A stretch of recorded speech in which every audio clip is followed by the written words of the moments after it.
En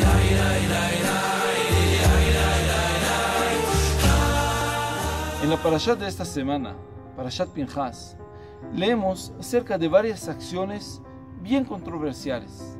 La primera historia, Zimri ben Salú, un príncipe de la tribu de Shimón que tiene intimidad con una princesa midianita. Pero, ¿qué es lo que está haciendo? ¿Por qué lo está haciendo?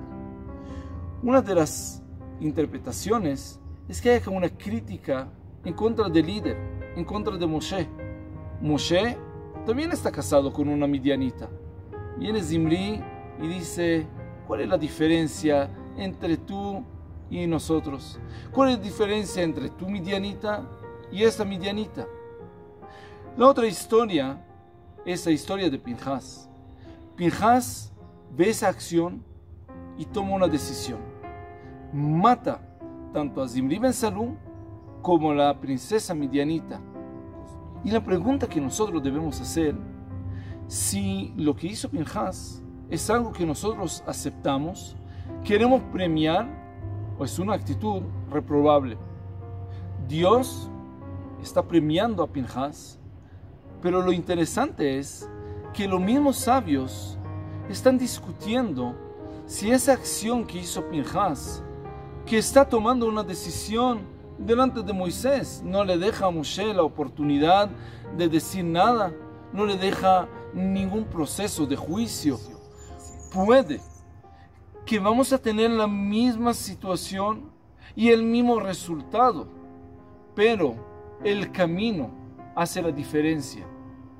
Es muy probable que el pueblo, después de tener un juicio con el príncipe de la tribu de Shimón, lo mataría de todos modos, como sucedió en otras historias. Pero cuando uno pierde la oportunidad de hacer las cosas de la manera correcta, de tomar el camino que nosotros todos queremos para tener una sociedad justa, creo que terminamos todos perdiendo.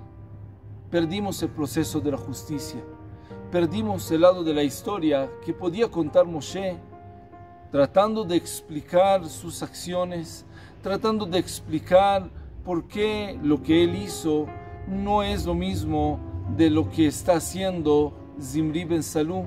A veces hay que actuar y no siempre se puede tener un proceso de justicia ordenado. Pero nosotros, en esa oportunidad, sí pudimos tomar ese tiempo para tener un momento donde la justicia no solo se hace, sino también se ve. Shabbat Shalom.